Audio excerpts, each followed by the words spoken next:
Hello, good morning, जोहार। मैं संजय और आप देख रहे हैं न्यूज झारखंड। समय हो चला है झारखंड की खबरों को जानने का, तो चलिए जानते हैं आज की झारखंड की 25 मुख्य बड़ी खबरों को। झारखंड के विद्यार्थियों के लिए बड़ी खबर, आज निकलेगा झारखंड बोर्ड 10वीं का रिजल्ट। जैक ने जारी की सूचना। झारखंड एकेडमिक काउंसिल जैक आज 19 अप्रैल को सुबह 11:30 बजे झारखंड बोर्ड 10वीं का रिजल्ट जारी करेगा। काउंसिल की ओर से इसकी सूचना दी गई है। इसके लिए सभी तकनीकी तैयारी पूरी कर ली गई है। बता दें कि इस साल झारखंड बोर्ड मैट्रिक परीक्षा में 4,21,678 छात्र उपस्थित हुए हैं। झारखंड बोर्ड 10वीं और 12वीं की परीक्षाएं 6 से 26 फरवरी तक आयोजित की गई थी। जैक की ओर से मिली जानकारी के अनुसार छात्र अपना रिजल्ट झारखंड एकेडमिक काउंसिल की वेबसाइट jack.jharkhand.gov.in पर जाकर चेक कर सकेंगे। रिजल्ट चेक करने के लिए उम्मीदवारों को अपना रोल नंबर, रोल कोड दर्ज करना होगा। इसके अलावा SMS के जरिए भी नतीजे चेक किए जा सकेंगे। झारखंड बोर्ड द्वारा जैक 10वीं रिजल्ट 2024 की घोषणा के लिए एक प्रेस कॉन्फ्रेंस का आयोजन किया जाएगा। रोल कोड व रोल नंबर डालकर रिजल्ट चेक कर सकेंगे। प्रेस कॉन्फ्रेंस में परिणाम की घोषणा के साथ टॉपर्स के नाम की भी घोषणा की जाएगी। कुछ दिनों बाद टॉपरों को इनाम भी मिलेगा। आप जो है jackresult.com, jack.jharkhand.gov.in, इसके अलावा jack.nic.in, इसके अलावा jackresult.com और जो है jharresult.nic.in पर भी आप रिजल्ट चेक कर सकते हैं। झारखंड के साहिबगंज में रफ्तार का कहर, मां बेटी को ट्रैक्टर ने रौंदा, बच्ची की दर्दनाक मौत। झारखंड के साहिबगंज में दर्दनाक सड़क हादसा हुआ। यहां तेज रफ्तार ट्रैक्टर की चपेट में आने से एक बच्ची की मौत हो गई। जिले के बरहवा थाना क्षेत्र में तेज रफ्तार का कहर देखने को मिला। बालू लदी ओवरलोड ट्रैक्टर ने एक बच्ची और उसकी मां को रौंद दिया।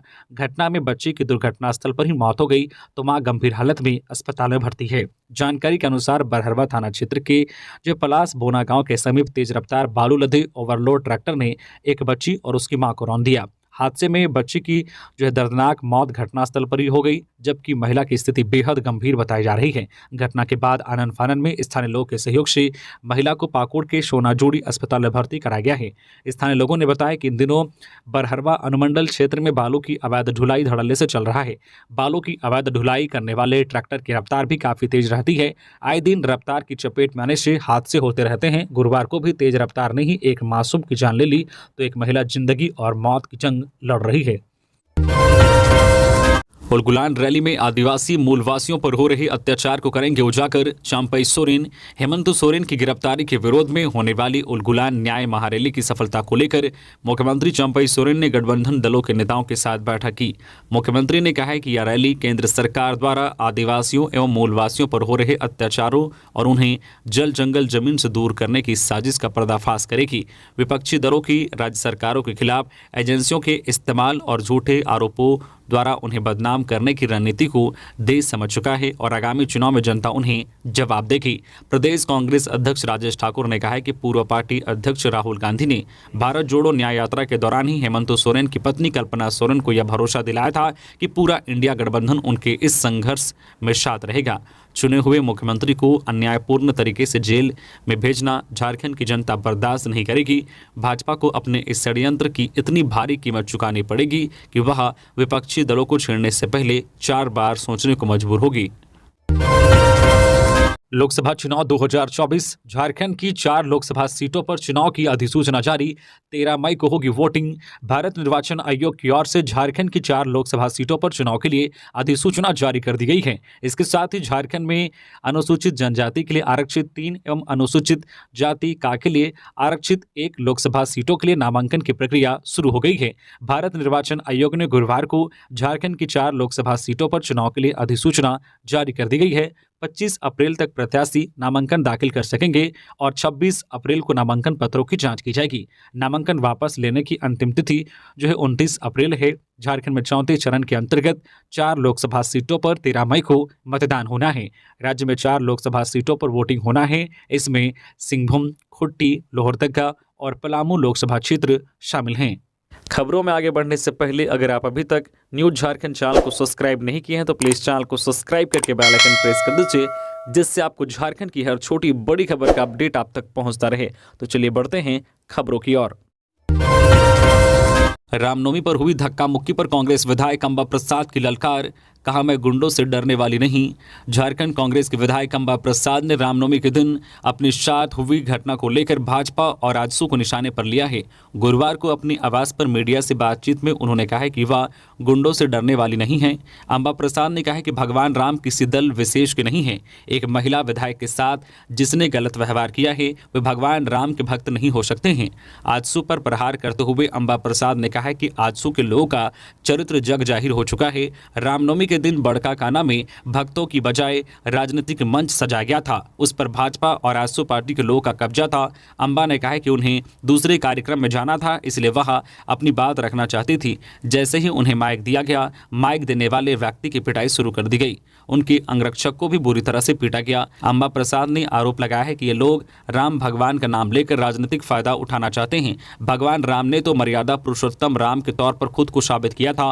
मंच पर मेरे साथ अभद्र व्यवहार किया गया। अंबा प्रसाद ने ललकारते हुए कहा कि मैं गुंडों से कतई डरने वाली नहीं हूं। अंबा प्रसाद ने कहा कि मैं ऐसे तत्वों को जवाब देने में अकेले सक्षम हूं। कोई अगर यह सोचता है कि लड़की होने के कारण मैं डर जाऊंगी तो ऐसे लोग गलतफहमी में हैं। उन्होंने कहा कि वे दल विषय से जुड़े कुछ आपराधिक चरित्र के लोगों के निशाने पर हैं। मेरे साथ बदसलूकी और मेरे अंगरक्षक का हथियार लूटने की कोशिश की गई है। अंबा ने कहा कि प्रशासन ऐसे तत्वों के खिलाफ सख्त कार्रवाई करे। पलामू में ममता भूंया और बीडी राम 24 अप्रैल को दाखिल करेंगे पर्चा, दिखाएंगे ताकत। पलामू से आरजेडी उम्मीदवार ममता भूंया और भाजपा प्रत्याशी बीडी राम 24 अप्रैल को नामांकन दाखिल करेंगे। नामांकन से पहले दोनों एक जनसभा को संबोधित करेंगे, जिसमें पार्टी के वरीय नेता मौजूद रहेंगे। 24 अप्रैल को ही आरजेडी हाउसिंग कॉलोनी के मैदान में एक जनसभा का आयोजन करेगा, जिसमें बिहार के पूर्व डिप्टी सीएम तेजस्वी यादव, मुकेश सहनी, राजद के प्रदेश अध्यक्ष संजय सिंह यादव समेत शीर्ष नेता मौजूद रहेंगे। राष्ट्रीय जनता दल के जिला अध्यक्ष मोहन विश्वकर्मा ने कहा कि जनसभा के बाद प्रत्याशी नामांकन के लिए जाएंगे। वही भाजपा शिवाजी मैदान में जनसभा करेगी, जिसमें पूर्व सड़क एवं परिवहन राज्य मंत्री जनरल वीके सिंह, बीजेपी प्रदेश अध्यक्ष बाबूलाल मरांडी समेत कई शीर्ष नेता मौजूद रहेंगे। बीजेपी के मीडिया प्रभारी शिव कुमार मिश्रा ने इसकी जानकारी देते हुए बताया है कि शिवाजी मैदान में जनसभा के बाद नामांकन होगा। बता दें कि झारखंड में गुरुवार से 4 लोकसभा सीटों के लिए नामांकन शुरू हो गया है। राज्य में पहले चरण का चुनाव 13 मई को है। सिंहभूम, खुंटी, लोहरदगा और पलामू में पहले चरण का चुनाव होगा। बता दें कि इन सीटों पर एनडीए, इंडिया गठबंधन, झापा, सीपीआई ने अपने कैंडिडेट की घोषणा कर दी है। पहले चरण की 4 सीटों के लिए नामांकन दाखिल करने की अंतिम तिथि 25 अप्रैल है, जबकि 29 अप्रैल तक नाम वापस लिए जा सकेंगे। रांची का पारा भी होगा 40 डिग्री के पार। इन जिलों में हीट वेव का अलर्ट जारी। इस दिन होगी झारखंड में झमाझम बारिश। झारखंड की राजधानी रांची का अधिकतम तापमान 40 डिग्री पहुंचने वाला है। इसमें ज्यादा दिन नहीं लगेगा। साथ ही झारखंड में उष्ण लहर यानी कि हीट वेव का अलर्ट भी मौसम विभाग की ओर से जारी कर दिया गया है। गुरुवार को भारत मौसम विज्ञान विभाग के रांची स्थित मौसम केंद्र के प्रमुख और मौसम वैज्ञानिक अभिषेक आनंद ने बताया है कि झारखंड में अगले कुछ दिनों तक भीषण गर्मी लोगों को झेलनी होगी। खासकर कोल्हान प्रमंडल और संताल परगना प्रमंडल में, इन दोनों प्रमंडल में कुछ जगहों पर लू की स्थिति देखी जाएगी। उन्होंने बताया कि राजधानी रांची का तापमान भी धीरे धीरे बढ़ रहा है। यहाँ के लोगों को भी लू जैसी स्थिति का सामना करना पड़ सकता है। रांची का अधिकतम तापमान भी 2 से 3 दिनों के भीतर 40 डिग्री हो जाने का अनुमान है। इधर मौसम विभाग की ओर से बताया गया है कि 19, 20 और 21 अप्रैल को आसमान साफ रहेगा, मौसम शुष्क रहेगा। इस दौरान कोल्हान प्रमंडल के 3 जिलों पूर्वी सिंहभूम, पश्चिमी सिंहभूम एवं सरायकेला खारसवा में कहीं कहीं उष्ण लहर की स्थिति देखी जा सकती है। इस दौरान संताल परगना के भी 4 जिलों में उष्ण लहर यानी कि हीट वेव की स्थिति बन सकती है। ये 4 जिले गोड्डा, दुमका, साहिबगंज और पाकुड़ हैं। हालांकि 22 अप्रैल को कई क्षेत्रों में बारिश का अनुमान जताया गया है। रांची स्थित मौसम केंद्र ने झारखंड के मौसम का पूर्वानुमान जारी करते हुए कहा है कि 22 अप्रैल को राज्य के दक्षिणी हिस्से यानी कि पूर्वी सिंहभूम, पश्चिमी सिंहभूम, सरायकेला खारसवा और सिमडेगा जिले में कहीं कहीं हल्की वर्षा हो सकती है। 20 अप्रैल को सचिन तेंदुलकर आएंगे रांची। 20 अप्रैल को क्रिकेट के भगवान कहे जाने वाले सचिन तेंदुलकर रांची आ रहे हैं। जानकारी के अनुसार शनिवार को सुबह 8 बजे सचिन रांची के बिरसा मुंडा एयरपोर्ट पहुंचेंगे। Sachin election commission of India के कार्यक्रम में शिरकत करने रांची आ रहे हैं। बता दें कि भारतीय क्रिकेट के दिग्गज और भारत रत्न सचिन तेंदुलकर को मतदाता जागरूकता और शिक्षा के लिए एसीआई के राष्ट्रीय आइकन के रूप में नियुक्त किया गया है। गुमला में तेज रफ्तार ने ली 2 की जान। पिता से जिद कर खरीदी थी 2 लाख की ड्यूक बाइक, ट्रेलर से जा टकराई, बिना हेलमेट थे दोनों। पालकोट थाना क्षेत्र के नाथपुर लोवा केरा गांव के पास सड़क हादसे में 2 युवकों की जान चली गई। तेज रफ्तार ड्यूक बाइक पर सवार 18 वर्षीय मुकेश मिंज और 18 वर्षीय सौरभ झोरा की अस्पताल जाते समय मौत हो गई। दोनों ने हेलमेट नहीं पहन रखा था। बाइक की रफ्तार इतनी थी कि सड़क में ट्रेलर की बॉडी के नीचे आधा से अधिक बाइक घुस गई थी। दोनों बसिया थाना क्षेत्र के कलिगा गांव के रहने वाले थे। जानकारी के अनुसार मुकेश मिंज और सौरभ कलिगा से बुधवार को लगभग 4 बजे किसी दोस्त से मिलने और रामनवमी जुलूस देखने पालकोट की ओर आए थे, जहां से दोनों करीब 8 बजे घर लौट रहे थे। तभी लोवा केरा के समीप सड़क के किनारे खड़े ट्रेलर से जोरदार टक्कर हो गई। इसके बाद वहां से गुजर रहे स्थानीय राहगीरों ने दोनों को बसिया सामुदायिक स्वास्थ्य केंद्र ले गए, जहां डॉक्टरों ने मुकेश को मृत घोषित कर दिया, जबकि सौरभ को प्राथमिक उपचार के बाद बेहतर इलाज के लिए सदर अस्पताल गुमला रेफर कर दिया। बाद में सदर से उसे रिम्स रेफर कर दिया, जहां रिम्स ले जाते समय उसकी मौत हो गई। गिरिडीह में जगत जननी को दी गई विदाई, महिलाओं और युवतियों ने सिंदूर खेला की रस्म को किया पूरा। चैत्र नवरात्र के अंतिम दिन गुरुवार को गिरिडीह में भक्तों ने मां दुर्गा की विदाई धूमधाम से की। इस दौरान दुर्गा मंदिर में महिलाओं और युवतियों ने सिंदूर खेला की रस्म को पूरा किया। सिंदूर खेला की रस्म को पूरा करने के बाद भक्तों की भीड़ मां की प्रतिमा को वाहन में स्थापित कर उसे विसर्जन के लिए लेकर तालाब पहुंची। मौके पर सदर प्रखंड के सेंट्रल फील्ड दुर्गा मंदिर की प्रतिमा को भक्तों ने कंधों पर शहर भ्रमण कराया और मान सरोवर तालाब पहुंची। आरती के बाद प्रतिमा का विसर्जन किया। इसके बाद कोलडीहा दुर्गा मंदिर के साथ गांधी चौक के छोटकी दुर्गा मंदिर समेत अन्य दुर्गा मंदिर से भी प्रतिमा लिए भक्तों की भीड़ जयकारा लगाते हुए शहर भ्रमण के लिए निकली और प्रतिमाओं का विसर्जन किया। बाबूलाल मरांडी को आशंका, गीता कोड़ा की तरह सीता सोरेन पर भी झामुमो कार्यकर्ता कर सकते हैं हमला। भाजपा के प्रदेश अध्यक्ष और पूर्व सीएम बाबूलाल मरांडी ने दुमका की पार्टी प्रत्याशी सीता सोरेन पर हमले की आशंका जताई है। उनके मुताबिक संभव है कि सिंहभूम की सांसद और पार्टी प्रत्याशी गीता कोड़ा पर पिछले दिनों हुए हमले की तरह सीता सोरेन पर भी झामुमो कार्यकर्ता जानलेवा हमला कर सकते हैं। सोशल मीडिया पर अपनी आशंका जाहिर करते हुए उन्होंने कहा कि सीता सोरेन जी ने लगभग 1.5 दशक तक झामुमो विधायक के रूप में पार्टी की सेवा की। यदि उन्होंने अपने साथ हो रहे अपमानजनक व्यवहार और साजिश के विरोध में पार्टी छोड़ी तो क्या झामुमो उन पर जानलेवा हमला कर देगा। मीडिया में दुमका से झामुमो प्रत्याशी और विधायक नलिन सोरेन के उस बयान को लेकर छपी खबर पर उन्होंने चिंता जाहिर की है, जिसमें नलिन ने झामुमो के विरोध में बोलने पर सीता के साथ भी गीता जैसा हाल होने की चेतावनी दी है। बाबूलाल मरांडी ने कहा है कि नलिन सोरेन जैसे वरिष्ठ नेता का यह व्यवहार झामुमो के उस अंदरूनी खूनी मानसिकता को भी उजागर करता है, जिसमें हेमंत सोरेन का विरोध करने वालों पर जानलेवा हमला भी कराया जा सकता है। कहीं दुर्गा सोरेन जी की मौत भी इसी खूनी मानसिकता का परिणाम तो नहीं है। सड़क हादसे में युवती की मौत, देवघर से गिरिडीह बर्थडे मनाने जा रही थी। युवक गंभीर रूप से घायल, बोलेरो की चपेट में आई। गिरिडीह देवघर मुख्य पथ पर मुंडहरी मोड़ के पास अज्ञात बोलेरो वाहन की चपेट में आने से एक स्कूटी सवार युवती की मौत हो गई। वहीं एक व्यक्ति गंभीर रूप से जख्मी हो गए। घटना के संबंध में बताया जाता है कि देवघर से एक स्कूटी में सवार एक युवती व एक युवक बर्थडे पार्टी में शामिल होने के लिए गिरिडीह जा रहे थे। इसी दौरान विपरीत दिशा से आ रहे एक अज्ञात बोलेरो वाहन ने मुंडहरी मोड़ के पास स्कूटी सवार को अपनी चपेट में ले लिया, जिससे युवती की घटनास्थल पर ही दर्दनाक मौत हो गई। वही युवक गंभीर रूप से घायल हो गया। स्थानीय मुखिया मोहम्मद समीम व स्थानीय लोगों के सहयोग से दोनों को गिरिडीह अस्पताल ले जाया गया, जहां पर चिकित्सकों ने युवती को मृत घोषित कर दिया। मृतका की पहचान देवघर निवासी तृप्ति भाग्यश्री के रूप में हुई है। वह स्नातक की छात्रा थी। वही घायल युवक की पहचान देवघर निवासी युवराज सिंह के रूप में की गई है। दोनों दोस्त बताए जा रहे हैं। वही बेंगाबाद पुलिस ने घटनास्थल से दुर्घटनाग्रस्त स्कूटी को जब्त कर कार्रवाई में जुट गई है।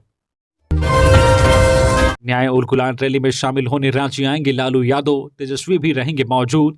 झारखंड मुक्ति मोर्चा की रांची में न्याय उल गुलान रैली का आयोजन किया गया है। इस रैली में इंडिया गठबंधन के तमाम नेताओं के शामिल होने की उम्मीद है। वह रैली में आरजेडी के राष्ट्रीय अध्यक्ष लालू यादव शामिल होंगे। साथ ही पूर्व उप मुख्यमंत्री तेजस्वी यादव भी रैली में मौजूद रहेंगे। इस बात की जानकारी आरजेडी नेता रंजन कुमार यादव ने दी है। गौरतलब है कि झारखंड मुक्ति मोर्चा 21 अप्रैल को प्रभात तारा मैदान धुरवा रांची में आयोजित उल गुलान न्याय महारैली का आयोजन किया गया है। इस रैली में विपक्ष के सभी नेता पहुंचेंगे।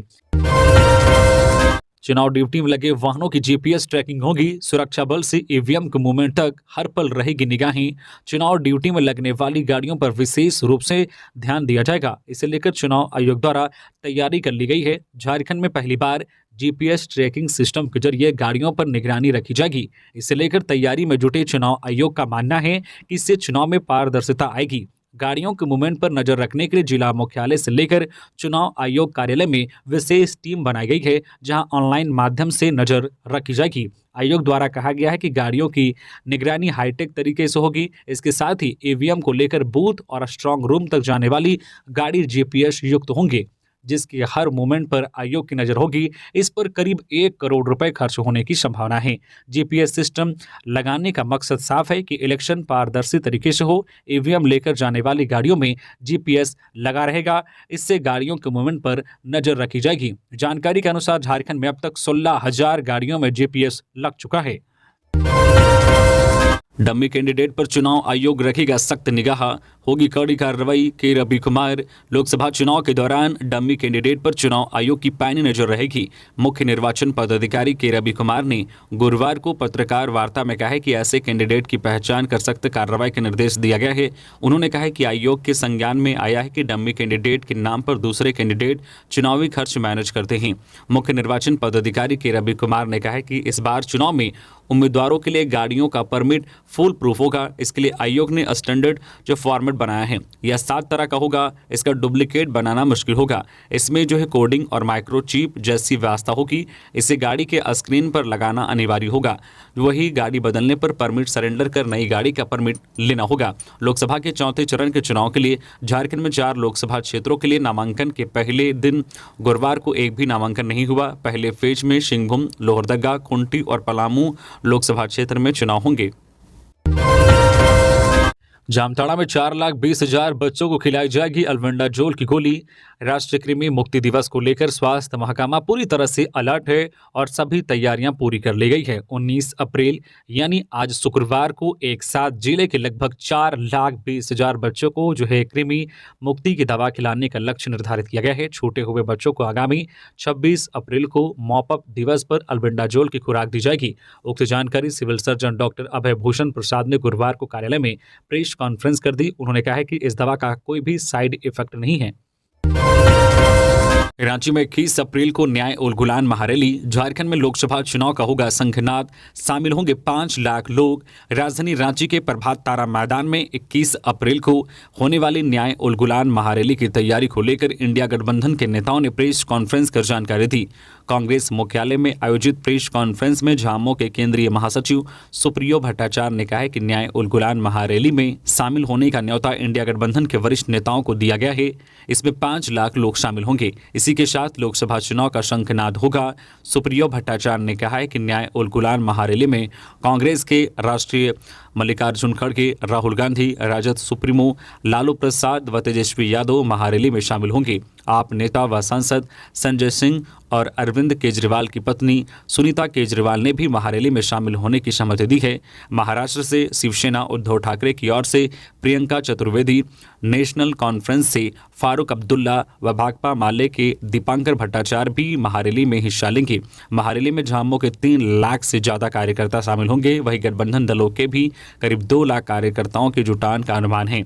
उन्होंने कहा है कि महारैली के साथ ही झारखंड में लोकसभा चुनाव का शंखनाद होगा। इसमें शामिल होने वाले कार्यकर्ताओं को कोई परेशानी न हो, इसका ध्यान रखा जाएगा। चाईबासा में निर्माणाधीन दीवार गिरी, 2 बच्चों की मौत। आंगन में सोए थे बच्चे, तभी गिरी दीवार, बुजुर्ग गंभीर रूप से घायल, गांव में मातम। पश्चिमी सिंहभूम जिले के कुमारडुंगी थाना क्षेत्र में निर्माणाधीन कच्ची दीवार गिरने से उसके मलबे में दबकर 2 बच्चों की मौत हो गई। वहीं अन्य 2 बच्चों सहित एक बुजुर्ग को गंभीर चोट आई है। घटना बुधवार की रात करीब 9 बजे की बताई जा रही है। दीवार गिरने की यह घटना अंधारी गांव के पांडू साई टोले की है। दीवार गिरने के बाद बच्चों को आनन फानन में अस्पताल ले जाया गया। इस दौरान एक बच्चे की मौत कुमारडुंगी अस्पताल पहुंचने से पहले और दूसरे बच्चे की मौत चाईबासा सदर अस्पताल पहुंचने से पहले रास्ते में ही हो गई। बताया जा रहा है कि गांव के लगभग आधा दर्जन बच्चे सभी एक साथ भोजन करने के बाद खेलते खेलते देवानंद पान के घर के आंगन में सो गए थे। तभी रात के करीब 9 बजे वहीं बन रही ईंटों की कच्ची दीवार बच्चों के ऊपर गिर पड़ी। इससे नीचे सो रहे बच्चे दब गए। आनंद फानन में देवानंद जो पान के 4 बच्चों को खींचकर मलबे से बाहर निकाला, पर 2 बच्चे सिवा पान और मुन्ना पान वहीं दब गए। परिजनों ने दोनों को इलाज के लिए कुमारडुंगी स्वास्थ्य स्वास्थ्य केंद्र ले जाना चाहा, पर शिवा पान के अस्पताल पहुंचने से पहले ही रास्ते में मौत हो गई। वहीं मुन्ना पान का डॉक्टरों ने मरहम पट्टी कर चाईबासा सदर अस्पताल रेफर कर दिया, लेकिन मुन्ना पान की भी चाईबासा सदर अस्पताल पहुंचने से पहले ही रास्ते में ही मौत हो गई। नलिन सोरेन में इतनी ताकत नहीं कि मुझे जनता से मिलने और सच बोलने से रोक दे, सीता सोरेन। नलिन सोरेन के एक बयान की खूब चर्चा हो रही है, जिसमें उन्होंने कहा कि गीता कोड़ा पर हमला होना कोई अचरज की बात नहीं है, क्योंकि झामुमो के विरोध में कोई भी विपक्षी प्रत्याशी बोलेगा तो उसे ऐसी ही स्थिति का सामना करना पड़ेगा। उन्होंने शिबू सोरेन की बहू सीता सोरेन को भी चेतावनी देते हुए कहा है कि चुनाव प्रचार के दौरान झामुमो पार्टी के विरोध में बोलने पर उनके साथ भी ऐसी स्थिति उत्पन्न हो सकती है। इस बयान को लेकर बीजेपी के प्रदेश अध्यक्ष बाबूलाल मरांडी ने नलिन सोरेन को घेरा है। इधर दुमका से बीजेपी की प्रत्याशी सीता सोरेन भी नलिन सोरेन पर बिफरी है। उन्होंने ट्वीट करते हुए कहा है कि नलिन सोरेन जी, जरा अपने महल से निकलकर जनमानस के बीच जाएं तो शायद आपको एहसास हो जाए कि जेएमएम और उसके भ्रष्टाचारी आकाओं के लिए प्रदेश तथा दुमका की जनता में कितना आक्रोश है। रही बात आपकी गिदड़ी धमकी की, तो आपके बाजुओं और लाठियों में अभी इतनी ताकत नहीं कि वो मुझे जनता से मिलने, सच बोलने और संवाद करने से रोक सके। पुलिस की गोली लगने से एक युवक की मौत, अपराधी को गिरफ्तार करने के दौरान हुई घटना। गोड्डा जिले के सुंदर पहाड़ी इलाके के साकिन डांगापाड़ा गांव में पुलिस की गोली लगने से एक आम आदमी की मौत हो गई। फिलहाल इस मामले में पुलिस जांच कर रही है। इस मामले में एसडीपीओ जेपीएन चौधरी का कहना है कि पूरे मामले की जांच की जा रही है। मेडिकल बोर्ड की पोस्टमार्टम रिपोर्ट के बाद कानून के मुताबिक कार्रवाई की जाएगी। फिलहाल गोली चलाने वाले एएसआई को गिरफ्तार कर लिया गया है, वहीं उसे सस्पेंड भी कर दिया गया है। पुलिस सूत्रों के मुताबिक 17 अप्रैल की शाम को पुलिस एक अपराधी बेनेडिक्ट हैम्ब्रम को गिरफ्तार करने गई थी। बेनेडिक्ट हैम्ब्रम 1 महीने पहले ही जेल से बाहर निकला था। आरोप है कि जेल से बाहर निकलने के बाद वह फिर से रंगदारी मांग रहा था। इसकी सूचना मिलने पर पुलिस कार्रवाई करने पहुंची थी। इस दौरान पुलिस ने उसके घर को चारों तरफ से घेर लिया और बेनेडिक्ट हैम्ब्रम को सरेंडर करने के लिए कहा। पुलिस के अनुसार जब आरोपी बेनेडिक्ट हैम्ब्रम के घर की घेराबंदी की गई, उस घर से एक व्यक्ति निकला और भागने लगा, जिसके बाद एएसआई राजनाथ यादव ने रोकने के लिए कहा, लेकिन वह नहीं रुका। इस दौरान पुलिस ने वार्निंग दी और गोली चला दी। गोली भाग रहे व्यक्ति के कंधे में लगी, जिसके बाद पुलिस उसे इलाज के लिए स्थानीय स्वास्थ्य केंद्र लाया गया, जहां उसे मृत घोषित कर दिया गया। मृतक की पहचान हरिनारायण उम्र 30 वर्षीय के रूप में की गई है। इस घटना के बाद ग्रामीणों ने पुलिस पर बिना पूछे गोली चलाने का आरोप लगाया है। सरयू राय से मिली धनबाद में कांग्रेस प्रत्याशी अनुपमा सिंह, विधायक अनूप सिंह भी थे शाद। धनबाद संसदीय सीट पर कांग्रेस पार्टी की प्रत्याशी अनुपमा सिंह ने वरीय नेता सरयू राय से मुलाकात की। सरयू राय ने खुद तस्वीर शेयर कर इस बात की जानकारी दी। अनुपमा सिंह के साथ उनके पति बेरमो विधायक अनूप सिंह सहित परिवार के अन्य सदस्य ने भी सरयू राय के आवास में जाकर उनसे मुलाकात की। एक तस्वीर में अनुपमा सिंह सरयू राय का चरण स्पर्श कर आशीर्वाद लेते भी नजर आ रही है। गौरतलब है कि हाल ही में कांग्रेस पार्टी ने पूर्व मंत्री राजेंद्र सिंह की पुत्र वधू और बेरमो विधायक अनूप सिंह की पत्नी अनुपमा सिंह को धनबाद संसदीय सीट से प्रत्याशी बनाया है, जहां उनका मुकाबला बीजेपी के ढुलू महतो से होगा। कांग्रेस प्रत्याशी अनुपमा सिंह की सरयू राय से यह मुलाकात इस महीने में भी खास है कि सरयू राय ने पिछले तकरीबन 1 महीने से धनबाद में बीजेपी प्रत्याशी ढुलू महतो के खिलाफ मोर्चा खोल रखा है। सरयू राय का आरोप है कि ढुलू महतो के खिलाफ दर्ज आपराधिक मुकदमों और उनकी कोर्ट से मिली सजा के मुताबिक संवैधानिक प्रावधानों के आधार पर वह चुनाव लड़ने के योग्य नहीं है। वह ढुलू महतो ने सरयू राय को कानूनी नोटिस भेजकर मुकदमा करने की चेतावनी दी थी। देवघर रोपवे हादसे को लेकर दर्ज एफआईआर पर क्या हुई कार्रवाई, हाईकोर्ट ने राज्य सरकार से मांगा जवाब। त्रिकूट पर्वत देवघर में रोपवे दुर्घटना से 3 लोगों की मौत मामले में कोर्ट ने स्वतः संज्ञान की सुनवाई झारखंड हाईकोर्ट में हुई। मामले में कोर्ट ने राज्य सरकार से पूछा है कि इस हादसे को लेकर जो एफआईआर दर्ज की गई थी उस पर क्या कार्रवाई हुई है। रोपवे संचालित करने वाली कंपनी के खिलाफ कार्रवाई के संबंध में क्या निर्णय लिया गया है। कोर्ट ने राज्य सरकार को शपथ पत्र दाखिल कर इस संबंध में जानकारी देने का निर्देश दिया है। अगली सुनवाई 30 अप्रैल को होगी। इससे पहले राज्य सरकार की ओर से कोर्ट को बताया गया था कि त्रिकूट पर्वत पर रोपवे हादसा की जांच चल रही है। इसमें रोपवे संचालित करने वाली कंपनी को दोषी पाया गया है, उसके खिलाफ जिम्मेदारी तय की गई है। इस हादसे को लेकर एफआईआर भी दर्ज कराई गई है। चतरा में 9 बदमाशों ने बंधक बनाकर की लूटपाट, घर में चल रही थी शादी की तैयारी, जेवर और रुपए लूटे। चतरा के सदर थाना क्षेत्र के सिरम गांव में बदमाशों ने लूट की घटना को अंजाम दिया है। लूटपाट के दौरान घर के लोगों के साथ मारपीट भी की गई। वही आरोपियों ने घर में रखे जेवर और पैसे लूटकर फरार हो गए। जिस घर में लूटपाट की गई उस घर में बेटे की शादी होने वाली है। 25 अप्रैल को बारात निकलने वाली है और 20 अप्रैल को तिलक होने वाला है। सिरमा के जितेंद्र यादव मेहमानों के साथ बैठकर बातचीत कर रहे थे। इसी दौरान 9 की संख्या में बदमाश पहुंचे और लोगों के साथ मारपीट करने लगे। इसके बाद सभी लोगों को बंधक बनाकर लूटपाट की। बताया जा रहा है कि 1 लाख रुपए और जेवर जो है लूटकर भाग निकले। बताया जा रहा है कि जितेंद्र यादव के भतीजे सतीश यादव की 25 अप्रैल को शादी है। 20 अप्रैल को तिलक समारोह है। शादी समारोह को लेकर घर में परिजन मौजूद थे। इसी दौरान बरेनी गांव के रहने वाले 9 बदमाश पहुंचे और इन बदमाशों ने लूटपाट के दौरान घर के सदस्यों के साथ मारपीट भी की। इसमें 3 लोग गंभीर रूप से घायल हो गए हैं। घायलों का सदर अस्पताल में इलाज चल रहा है। घटना को अंजाम देने के बाद अपराधियों ने हवाई फायरिंग कर इलाके में दहशत भी फैलाई। जमशेदपुर कोर्ट में अधिवक्ताओं का हंगामा। कोर्ट परिसर में पार्क तोड़े जाने पर हुए आक्रोशित। कोर्ट में किया हंगामा। विधायक सरयू राय ने किया था उद्घाटन। जमशेदपुर कोर्ट परिसर में उस वक्त हंगामा मच गया जब अधिवक्ताओं ने कोर्ट के आदेश पर परिसर में बने पार्क की 4 दीवारी को तोड़ दिया। हालांकि बुधवार को कोर्ट में अवकाश के दौरान पार्क की 4 दीवारी को तोड़ा गया, पर गुरुवार को कोर्ट खुलने पर अधिवक्ताओं ने दीवार टूटी देखी और इसका विरोध करने लगे।